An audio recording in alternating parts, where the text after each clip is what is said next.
Mr. President, I realize that some Republicans were hoping we would cut this process short, but I have no problem coming to the floor and having a lengthy discussion about Mr. Hegseth's nomination to be Defense Secretary. I am eager to talk about it. The only person who doesn't seem to want to talk about the Hegseth nomination is actually Mr. Hegseth himself. Because, Mr. President, I have been trying for weeks to schedule a meeting with Mr. Hegseth prior to his confirmation vote. I genuinely want a chance to ask him directly about my concerns with his character and fitness, yes, but also about the serious challenges facing our nation, whether it's competition with China or aggression from Russia. As Vice Chair of the Senate Appropriations Committee, I help write the bill that funds the Defense Department every year. And that bill only passes with bipartisan support. I don't think it's asking a lot to be able to meet with the person nominated to lead that department. I've had the opportunity to meet with 10 of President Trump's cabinet nominees, and I look forward to meeting with more before they are confirmed by the Senate. Conducting these meetings is the absolute bare minimum given the role of each senator and the constituents they represent. But Mr. Hegseth refused to meet with me and has to refuse to meet with many of my Democratic colleagues. I think most Americans would agree you shouldn't get the job if you decide you can skip the job interview. Every nominee should be willing to meet with senators, regardless of their party, to answer basic questions about how they would approach their role if confirmed. It's honestly beneath the dignity of the role he aspires to for Mr. Hegseth to refuse to meet one-on-one with most Democrats. What is he afraid of? Are the questions we have to ask really that hard? I mean, if Mr. Hegseth is afraid of me, how is he going to stand up to China? Meeting with members on both sides isn't just some formality. If you are confirmed, it is part of the job. So this is a serious concern, and one of the many concerns I have now with Mr. Hegseth's qualifications, his positions, and his character. Let's be perfectly clear about the stakes here. We are talking about who we will put in command of the most powerful military in the world. There is nothing on Mr. Hegseth's resume that remotely suggests he has the experience for that role. I have deep appreciation for his service to our country. I do. But let's not kid ourselves here. I don't see how being a Fox TV host prepares you to lead 3 million service members and civilians.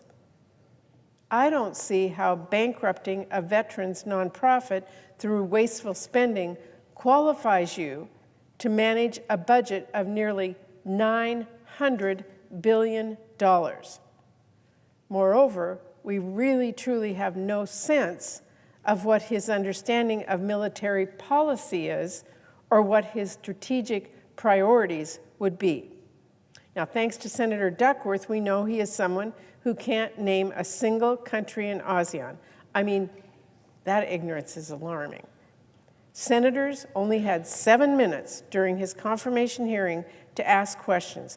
Many asked the questions we knew our Republican colleagues would not, regarding Hegseth's questionable character and fitness. Important questions, absolutely. But because we had to spend so much time understanding if he even could do this job at the most basic level, we had precious little time to ask him about how he would do his job. How would Pete Hegseth ensure that our service members and their families have the resources they need at home and abroad? How does he plan to reduce costs and development times for key military capabilities that are critical to our national security? How would he invest in our defense industrial base and public shipyard like the one in my home state of Washington? How does he view the pacing threat in the Indo-Pacific? And how would he work with our partners and our allies to prepare for a potential conflict? Does he have any thoughts on that at all? This is just not a serious candidate who has thoughtful positions on the challenges that we face. You know what position he is serious about? What he has stated over and over again? And I quote, "I'm straight up just saying we should not have women in combat roles." He said that last November. Or quote, "We need moms, but not in the military, especially in combat units." Now, that is infuriating and disqualifying, and I don't have to try very hard to imagine how that kind of condescending attitude will go over with our women in uniform. And after decades of comments like this, denigrating the role of women in the military in ways that simply do not square with reality, Mr. Hegseth's recent about-face on this topic is just not convincing. He has also made clear he has little regard for the Geneva Conventions. Now, maybe this is a bit old-fashioned of me, but I think we should have a Secretary of Defense who is firmly against war crimes, not one who has spoken in favor of torture, like waterboarding, in favor of people convicted of war crimes, and questioned whether we should follow the Geneva Conventions. And let's not forget, in addition to having no real qualifications and many alarming positions, Mr. Hegseth also has many red flags that raise serious concerns about his character and his conduct. There's the report that he and his management team pursued women on his staff. There is the report that he took his employees to a strip club and got drunk. There is the report that he got drunk in uniform and had to be carried out of a strip club. There is the report that he chanted, "Kill all Muslims," while he was drunk. And beyond reporting, there are the police records backing up the account of a woman who told a nurse she may have been drugged and then raped by Pete Hegseth. Now, we couldn't hear from that woman because Mr. Hegseth reached a financial settlement, and he has now threatened to sue her for speaking out. And we almost didn't hear about that incident at all, since he didn't even disclose it when he was vetted. But there are other people we have now heard from. We know his mother once wrote to her son directly criticizing him as an abuser of women.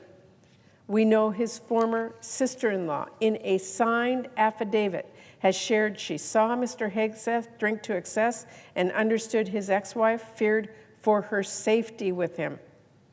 And we know that same ex-wife told the FBI, quote, "He drinks more than he doesn't." That is an awful lot of smoke for us to be ignoring the fire. There is absolutely no world where someone who has a history of running up debts at nonprofits should be responsible for overseeing half of our discretionary spending. There is no world where someone with a history of failing to address his irresponsible alcohol use should be given one of the most stressful jobs imaginable and should be making life and death decisions on a daily and an hourly basis. There is no world where we should have a predator running the Department of Defense that is responsible for the well-being of millions of women and men in uniform. I don't get how that is complicated. Mr. President, let me just end on this. There is no world where the person in charge of our military should see his fellow Americans as the enemy. But Mr. Hegseth has made clear that is his view. Regarding Democrats and Republicans, he has written, quote, and this is him, "The other side, the left, is not our friend. We are not esteemed colleagues nor mere political opponents. We are foes. Either we win or they win. We agree on nothing else." That is an especially dark view of our country. Our military uniforms do not say Democrat, they do not say Republican. They just don't. Mr. President, you cannot be an effective commander if your people don't trust you. But how are troops supposed to trust you to keep them safe in combat if you think half the nation is an enemy? How are Muslim service members supposed to trust you if you think their religion is a threat to our country? How are women's service members supposed to trust you if you think they should be at home? I don't have an answer to that. Maybe Mr. Hegseth doesn't either. Maybe that's why he won't meet with me. And then again, maybe it's because he thinks I'm his foe because I'm a Democrat. Or maybe he doesn't think I should have a say in the military issues because I'm a woman. Well, Mr. President, I do have a say. And I say someone like Mr. Hegseth is grossly unqualified to take on one of the most important jobs in the world, and I will be voting against him. And I urge my Republican colleagues to seriously consider the message it will send to confirm someone for Secretary of Defense who has failed time and again to meet the most basic standards of conduct our women and men in uniform are required to live up to. Thank you, Mr. President. I yield the floor. I suggest the absence of a quorum.